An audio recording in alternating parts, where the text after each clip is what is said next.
My friends, this is going to be a soul tribe reading. I wish I had more time today to do a longer soul tribe reading, but I do not. And I'm actually running out of light. Light where I am in Nova Scotia, it starts getting dark around 4.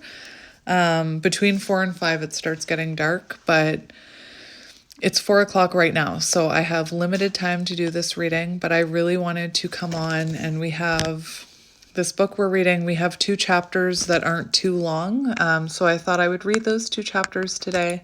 Again, I'm going to keep it short. I really mean it this time. Whenever I say that, my readings are like an hour, so I need to stop saying that. But anyway, I have a new deck that I wanted to play with you guys, and it's Wisdom of the Familiars. And if you're familiar with the Everyday Witch Tarot, I believe it's by the same person who makes the Everyday Witch Tarot, and it's just an oracle, and I gifted it to myself. I saw it while I was Christmas shopping, and I thought, oh, animals, I love animals. So I decided to get it. And I was looking at it yesterday, but, you know, I wanted to use it with you guys. So I'm just going to point out I left this card on the bottom to point out to you, and it's the dog. I will read it just in case you need to hear it. But I really enjoy this card because I had a border collie, and I've spoken about her. Her name was Gracie. And I believe she was, I was guided towards her, and she's not with us anymore. But I believe I was guided towards her, and when I first learned of her existence, I had a bunch, this was like years and years and years ago, I had a bunch of what I now know were intuitive downloads about the future. I saw her, I didn't have children at the time, I know I've told you this, but I saw her playing with my kids. I saw myself walking with her. So, it was really intense because I found this dog, and all of a sudden I was having all these visions of a future. And I remember telling my partner, like, I have these visions of a future with this dog. And he was like, you are nuts. No, he didn't say that, but almost. But I felt this urge to get this dog. I couldn't explain it. And I was very adamant that we needed to get this dog because I had these visions of her playing with our children and stuff. And all of those things came true. She was a great dog. I don't know why I'm talking about her, but I'm just going to talk about her for a minute. Her name was Gracie, and I got her, I was an alcoholic. I mean, I'm always going to be a recovering alcoholic, but I was an alcoholic, and for some reason, you may find this funny, I do. My choice of entertainment when I was drinking, I was a drinker who isolated, so I would drink by myself, and I would watch intervention. So I would drink and get drunk and watch intervention about people who were going through interventions, whose family, saw they were an addict and that they needed help. Anyway, so when I know that's weird, right? So clearly my higher self was like, you need help. I feel like my higher self was doing its own little intervention by making me watch intervention. But as I decided, once I admitted I had a problem, I decided I needed to stop.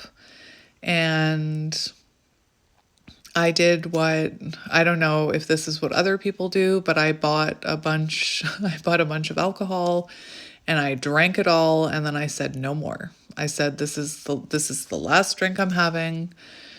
And a few months into my sobriety journey, I came across this dog, and she was born like 13 days after I got sober. So whatever, like 6 weeks or 8 weeks, whenever you can get a puppy, she was a puppy. So I got her very early in my sobriety journey, and she was a huge part of my sobriety journey.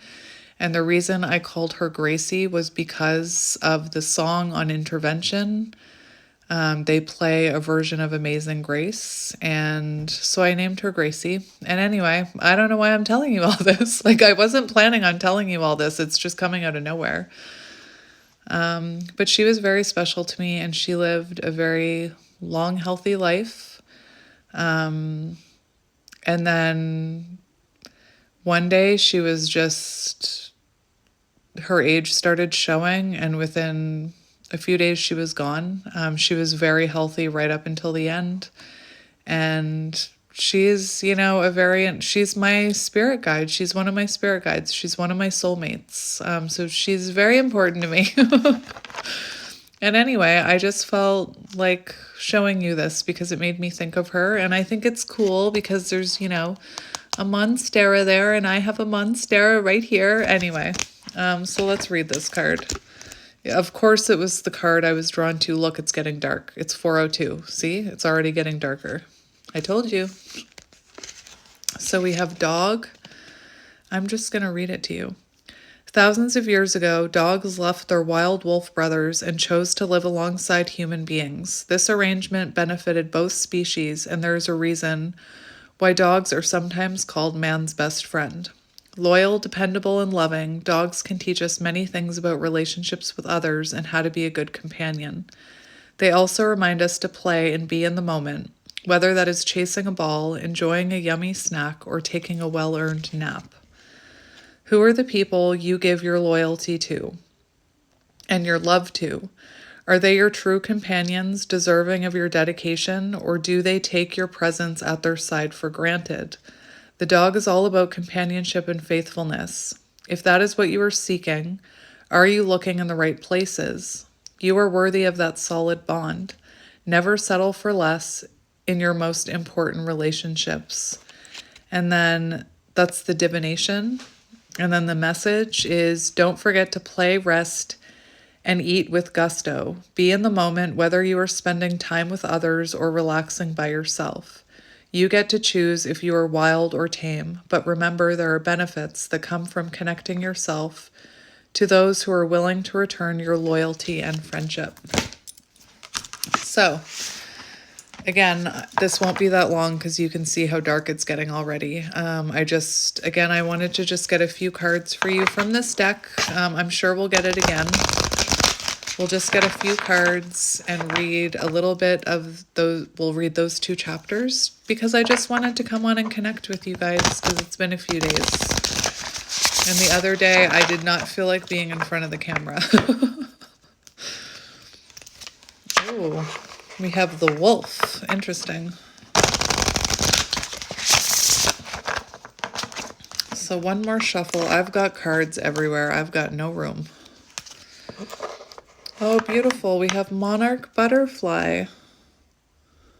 That's beautiful. So let's cut the deck and see what the soul tribe needs to hear. We have fire, the rooster. I'll bite. I'll take that bait, spirit. What number is this? Fire, 4. Are there different? Oh, there's different sections. Rooster. It's on page 65, which is 11. The rooster is a male chicken who, as with many species, is much showier than his female cohorts. Roosters tend to have strikingly colorful plumage with long tails and shiny pointed feathers on their necks and backs. They strut around as if they are in charge and are known for the loud crowing sound they make to greet the dawn and warn of danger. They are the epitome of confidence and not the subtle kind either. This card, and sometimes you see a rooster on like the sun card, so that's interesting. This card says, be loud and proud. Don't hide your light. Don't hide your light. It is time to show everyone what you can do instead of being modest and letting someone else take the credit for your hard work or dedication. Step up, step out, and strut your stuff with your head held high. There is nothing wrong with confidence if you've earned it. And for some reason, when I was reading that, the episode of Seinfeld with the big salad came to mind, where somebody took credit for George buying Elaine the big salad. I don't know where that's coming from. Maybe that's symbolic. I don't question anything I hear in readings anymore. Because whenever I hear something random like that, someone's like That's a confirmation this is my message. If you get this card, maybe it's time to look at how you present yourself to the world, and for that matter, what you see when you look in the mirror. Confidence in your own abilities is important, and it doesn't come easily. We are often told not to brag or show off. Oh my gosh, I have to talk to you about that in a minute. We are often told not to brag or show off, but being confident doesn't mean you have to yell about how great you are. Quiet self-confidence will get you far. Believe in yourself, and there is no limit to what you can accomplish. And unfortunately, like some of us, I know not all of us were raised this way, but I was, and I know that I've heard some of you guys talk about it. I was raised that to show any type of confidence was being selfish and was being self-absorbed and conceited. That was drilled hard into me as a kid, and anytime that I was confident, it seemed like it triggered my father, and he would tell me that, stop being a show-off, and anyway, wounding, But let's keep going. So, what does the soul tribe need to hear? Oh, we have penguin. We have the red fox. And we have the penguin. So we have fire, number 9, water, number 5. I'll show them both to you as I read them. We'll start with 5. Penguin.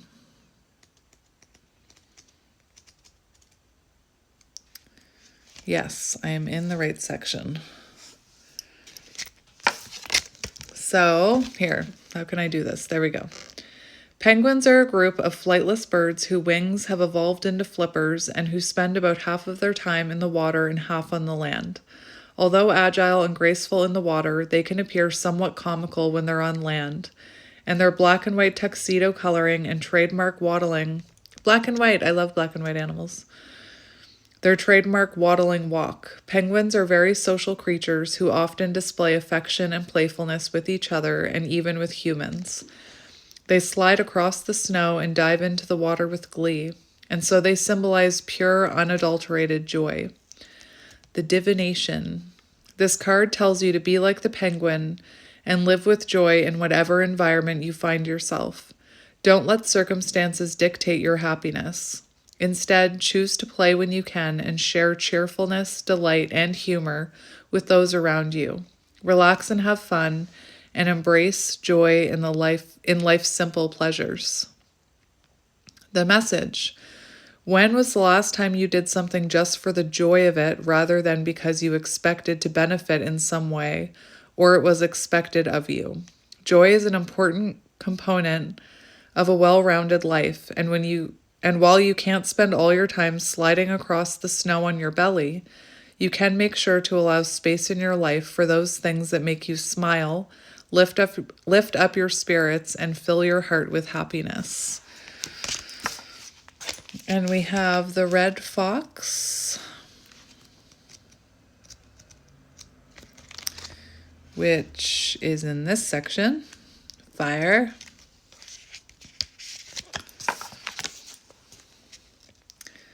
The fox is a distant relative of the dog, wolf, and coyote, but they are their own distinct species. Clever and playful, they are also primarily monogamous and highly defensive of their young. Because of this and their vivid red coloring, they represent fire's passionate nature in all of its... I'm having a hard time reading in the dark. Hang on. I should probably put on my glasses. They represent fire's passionate nature in all its most positive manifestations. Divination, give in to passion, run and play, dance and sing. Go on the hunt for whatever it is that will give you joy and satisfaction. Interesting, similar to the penguin. Work is a good thing, but don't forget to balance it out with socialization, affectionate interactions with those you love, and things you do just for fun, just like the penguin. How does passion manifest in your life? What feeds your spirit and nurtures your heart? Are you allowing yourself to embrace joy and excitement? Or are you hiding away in a den by yourself? This card suggests that maybe it's time to look at this question and how you can channel your inner fox. Let's get another one. We have the Dragonfly, air. So you've had the dog, which was earth, the penguin, which is water, the red fox, which is fire, and the dragonfly, which is air. Love it. We have the numbers 7, 9, 5, and I think the dog was 1. The dragonfly. The iridescent dragonfly appears to be ethereal and enchanted, nearly fantastical, making it, this is really dark, making it the perfect representation of air magic. Its transparent wings move so rapidly that they can barely be seen, and yet they can travel vast distances, even over an entire ocean. I did not know that. Imagine a little dragonfly flying over an entire ocean. Despite their seeming fragility, like the air itself, they move in every direction, almost too fast to be seen, both delicate and powerful at the same time. If you need an animal to help you connect to the element of air, try working with the beautiful and magical dragonfly. This card may bring you the gift of lightness, the gift of a lightness of spirit, or a hint that it is time to work with the magic of air. It might predict swift travel or the winds of change. It could serve as a reminder that no matter how weak and fragile you feel, you are strong enough to survive the storms that life throws at you. Message: like the air, magic is everywhere around you. It might be easier to grasp earth or play with water or fire, but air is vital, powerful, and like the dainty dragonfly, much stronger than it seems. Reach inside for your own inner strength or use some air magic to help you find your way. And I'm feeling called to get one more. Look, the little foxy's on the cover photo. Let's get one more.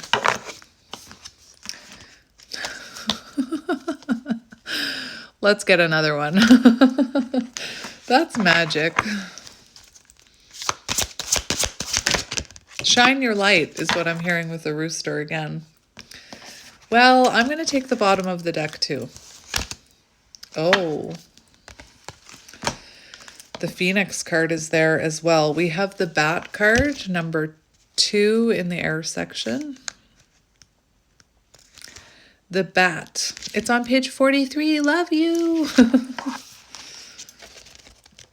The Bat. Truly magical, bats are the only mammals able to achieve actual flight, and they are more agile in the air than most birds. Bats are nocturnal creatures of the night, which may be one of the reasons that some cultures associate them with the liminal borders between day and night, life and death, and the world of dreams in particular. Bats can act as protectors as you sleep, guiding you through dream states and guarding you from nightmares. I did not know that. That is magic. Divination. This card may be a hint to pay more attention to your dreams. That is really interesting because I had a conversation this morning with someone about dreams. That is interesting. Repeated images may be trying to tell you something. How interesting. The conversation was about my repeated dream about trying to catch a flight. Whether it be guidance or a warning or simply a reflection of some issue preying on your mind. If you can figure out what that is, you might sleep better or even be able to fix a problem you might not have been aware of. Message: dreams are important to us as they can help us process things on a subconscious level. You can practice lucid dreaming to control your dreams and make them work for you in a purposeful way. It might also be some time to do some dream magic, like putting a dream charm bag under your pillow to dream of your true love or the best path to take. Dreams are a part of your magical journey. Perhaps it is time to channel your inner bat and fly. I love that. Channel your inner bat. Maybe there's something you need to release, because bats can be about releasing and letting go. Anyway, that is interesting. But what is lucid dreaming? I'm going to have to look that up, because it says practice lucid dreaming, but what is that? I need to know.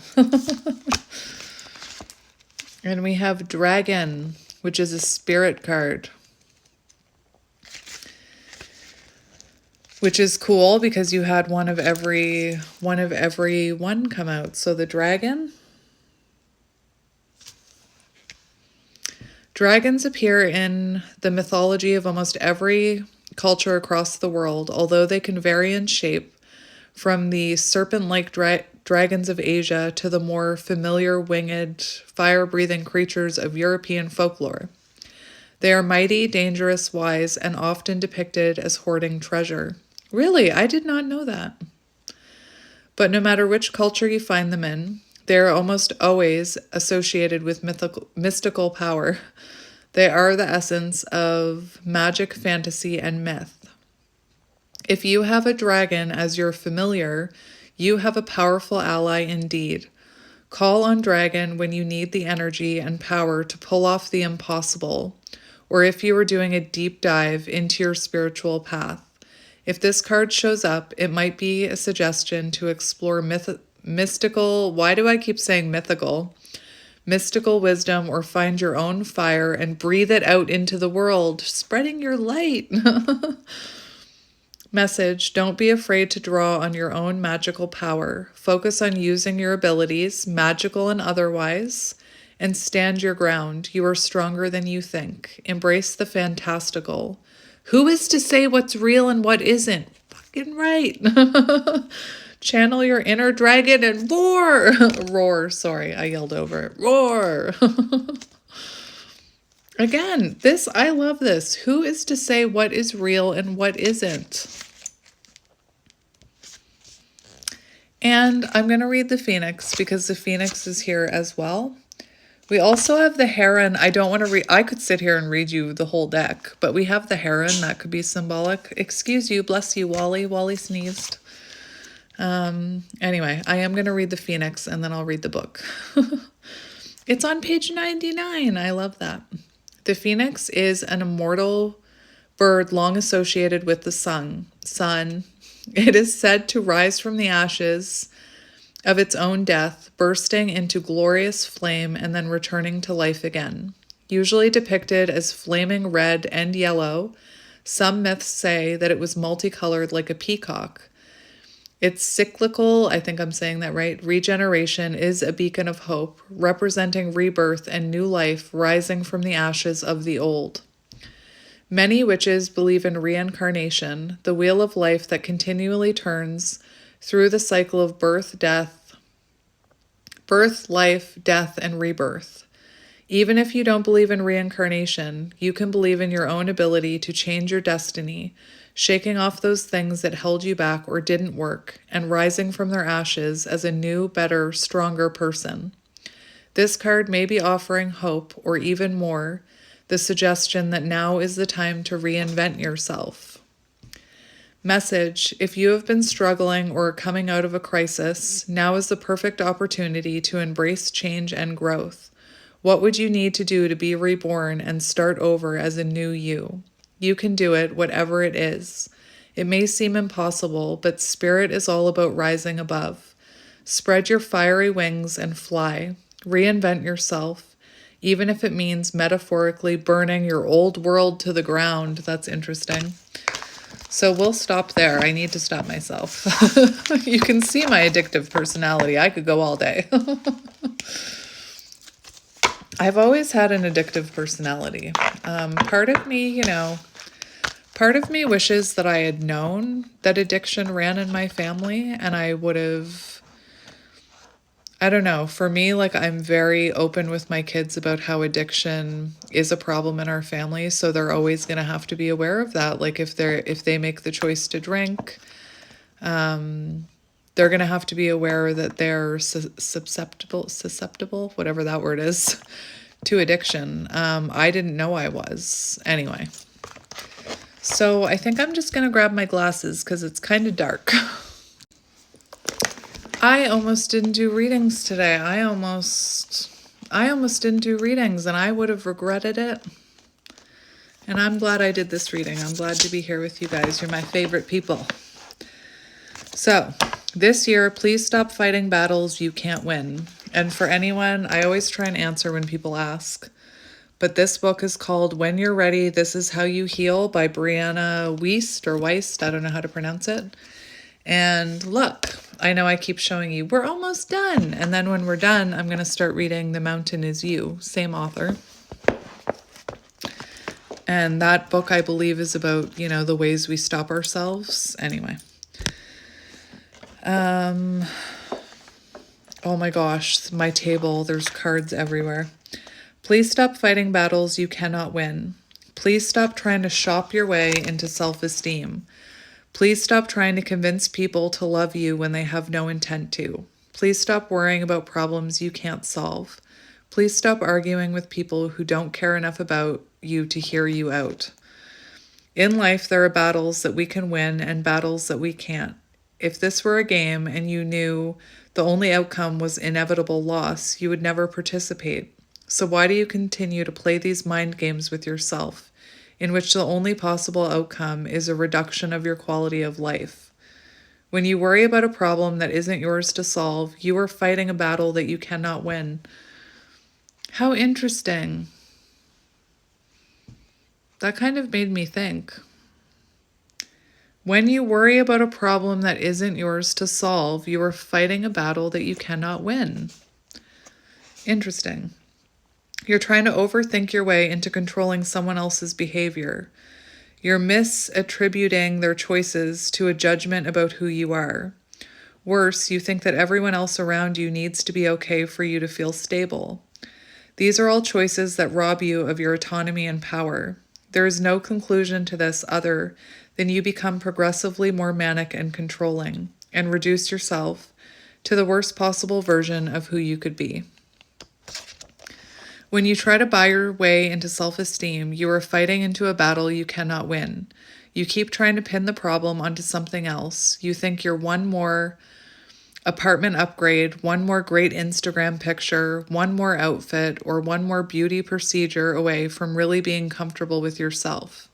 You're placing your sense of self on something outside of you, something always just beyond your reach, until you are willing to stay still and show up and feel worthy simply by offering your presence. Nothing around you is going to make you feel better. It's only going to drive you further away from yourself. When you try to convince someone to love you, you are fighting a battle you cannot win. Okay, mother and father wounds, let's rip them right open. Love is a free-flowing thing. If someone does not give it effortlessly, it's not worth pursuing. If you have gotten to the point where you are so desperate for the presence of someone who has shown you they do not care, eventually you have to ask yourself, what are they doing for you that you cannot do for yourself? Are they making you feel safe, giving you direction, making you feel wanted? Whatever it is, you have to start meeting that need in a way that's actually sustainable. Love you have to beg for is not love, it is attachment. That's another one that's like hitting me hard. Love that you have to beg for is not love, it is attachment. When you try to argue with people who have no intent of hearing you, you are fighting a bottle. I was fighting a bottle.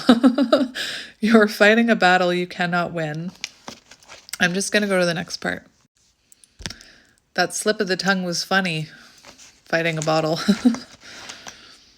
You are fighting a battle you cannot win. No, of course you don't want to give up on anyone, but eventually you have to realize that all the stress and energy you pour into trying to convince someone to think away, that they refuse to, even if it would be better for them long term, is just your own energy wasted. If someone isn't willing to change, this is another one. If someone isn't willing to change, they aren't going to change, and nothing you do or say can amend that. You can't force people to heal. They have to want to do it for themselves. Same as an alcoholic, seriously, same as an addict. You can't force somebody to get sober. They want to have to be sober. They have to admit they have a problem. Anyway, eventually you have to decide that you care enough about yourself to stop fighting these battles that are unfair to you. Eventually you have to decide that you're not going to keep investing your time and energy into thoughts and people that are never going to give you anything back. Eventually you have to stop yourself mid-spiral and admit defeat. When you realize that there is no way for you to win a battle that isn't yours to fight, you don't lose, you're freed. And I'm going to read the next chapter because it's like 2 pages. And then I can't wait to read that one. The one I can't wait to read is, remember that everything will feel impossible right before a huge shift takes place. I love that. So, this is what it really means to be kind to yourself, because it's not as easy as you think. When we think of kindness, we often confuse it for niceness, and these two are not the same. When we are being nice, we are being placid and non-responsive. We are not aggravating. We are not triggering. We are not pointing out anything important. We are not addressing what needs to be said. We are washing over our natural and essential reactions for the sake of not disrupting someone else's waters, even if, in all honesty, that's exactly what they need. We behave this way because it's not always our place to tell someone what they need to hear. It is always our place to maintain that type of honesty with ourselves. Being kind to yourself is often doing the thing you least want to do. It is very often prioritizing your future needs over your current wants. It is awakening yourself to your destructive habits, and it is recognizing your self-defeating patterns. It is learning how to self-heal. It is setting boundaries, first with ourselves and then with others. It is recognizing our power and remembering how we have neglected to use it. That is kindness. Everything else is a distraction. The kindest thing to do is not always the easiest thing to do. It doesn't always come with a sweet smile and a comforting hand. It doesn't always soothe us to sleep. True kindness is a fire that wakes you in the night. It is a calling that you can't ignore. It's tough love. It's seeing reality for what it is. It is acceptance. It is choice. It is reclamation. Did I say that right? Anyway. When we are truly being kind to ourselves, we are actually in the process of reparenting ourselves. We are doing for ourselves what we always relied on others to do, and we are doing it for the sake of our long-term and overall well-being. We are taking ourselves up on an opportunity to do what is right as opposed to what is easy. We are choosing to do what is important over what is yet another way to numb and cope with the discomfort. When we start solving problems, the discomfort goes away. Kindness is loving ourselves enough to do that. It is believing in our potential enough to choose better. It is caring enough about ourselves that we decide we're going to stop accepting a life that's less than what we deserve. It is fighting for who we are and who we might be one day. There's nobody in the world who can show you the type of kindness that you can show yourself. Yes, through understanding and empathy and compassion, and then through the unending commitment to see yourself, to a type of life in which you can do what you were born to do, be who you were born to be, and create what is your ultimate destiny to create. You are meant for that. The only thing you have to do now is decide whether you're going to choose it. No, I was supposed to put the bookmark in.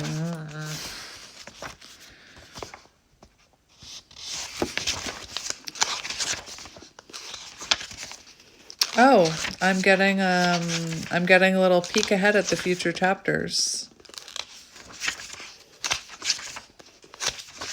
Oh dear, how far did I go?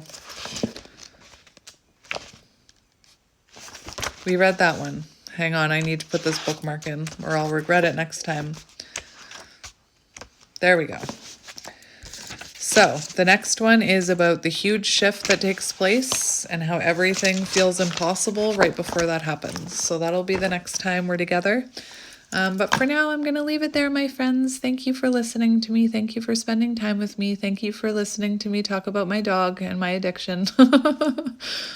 It's funny because I then became addicted to dogs. At one point, I had 4 dogs. And again, it was an addiction. I was trying to fill a void. I do take care, well, my dog Gracie isn't with us anymore, but I do take care of the other dogs and love them very much. But I know looking back, I was trying to fill a void within me that needed to be filled with healing and spirituality. Anyway, I'm going to leave it here, my friends. I hope you have a wonderful weekend. I'll be thinking of you, and I'm sending you, as always, lots of love and light, and I will talk to you next week.